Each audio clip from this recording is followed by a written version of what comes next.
ในวันที่ 6 พฤษภาคม 2025 นี้อยู่ที่ห้องประชุมเบอร์1ของเมืองไซจำพรได้จัดพิธีปาฐกถาเหล่ามูลเสือทรงวันสำคัญคือ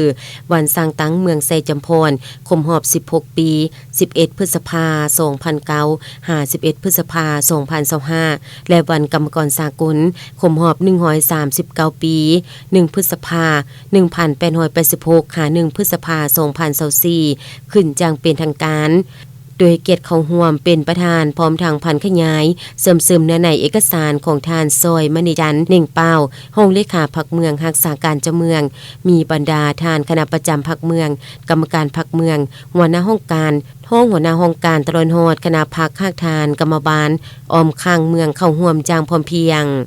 ในพิธีทานประธานได้นำเอาเอกสาร2วันสำคัญขึ้นเผยแพร่ซึมซึ่งได้ยกให้เห็นผลงานและไสยสนาตลอดระยะ16 ปีผ่านมา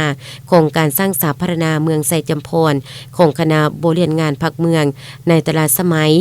แม้นรักษาความสงบได้โดยพื้นฐานสังคมมีความสงบเป็นระเบียบเรียบร้อยพื้นฐานของรางดับการปรับปรุงเป็นก้าวมาเศรษฐกิจสังคมแม้นได้มีการขยายตัวอย่างต่อเนื่องสมาชิกพรรคพนักงานราชการและพ่อแม่ประชาชนมีแนวคิดหนักแน่นเชื่อมั่นต่อการนำพาของพรรคปฏิบัติต่อแนวทางนโยบายระเบียบกฎหมายของรัฐเป็นเจ้าการเข้าร่วมทุกขบวนการเวียกงานประกอบส่วนเข้าในการสร้างสาธารณประเทศชาติบ้านเมืองเว้ารวมเว้าเฉพาะเมืองไซจำพรให้นับมือเจริญก้าวหน้าขึ้นไปเรื่อยๆ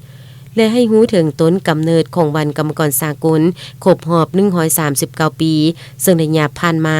การนำของพรรคสนสันกรรมกรพร้อมกับปวงสุราวทั้งชาติได้ผ่านพาความยุ่งยากนานาประการทางปกปักรักษาเขตปลดปล่อยทางเฮ็ดหน้าที่การผลิตและสร้างสาธารณาเขตปลดปล่อยให้เป็นรัฐหนึ่งที่เข้มแข็งขบวนการต่อสู้ของกรรมกรบ่เพียงแต่ทวงเอาสิทธิผลประโยชน์ทางด้านเศรษฐกิจเท่านั้นแต่ยังทวงเอาสิทธิเสรีภาพประชาธิปไตยความเป็นเอกราชแห่งชาติปลดปล่อยประชาชนออกจากการกดขี่ขุนหีดเพื่อนำเอาความสมบูรณ์พูนสุขมาสู่ประชาชน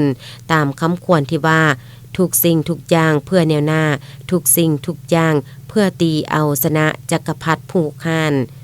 ในนี้พรรคได้ถือเอาส่วนสันกรรมกรเป็นหลักแรงแกนสารและได้เพิ่มทวีบทบาทการนำพาของตนต่อส่วนสันกรรมกรพร้อมทางทวงเอาสิทธิและผลประโยชน์ของตนอยู่บรรดาประเทศทุนนิยม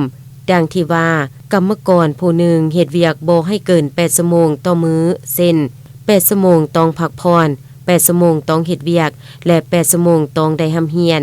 และนับแต่มื้อนั้นมาวันที่1 พฤษภาคมของทุกๆปี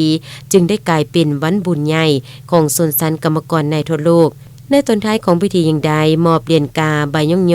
ของศูนย์กลางสหพันธ์กรรมบาลลาวผู้ที่มีผลงานดีเด่นในการจัดตั้งปฏิบัติข้อแข่งขัน5เป็นเจ้าแต่ปี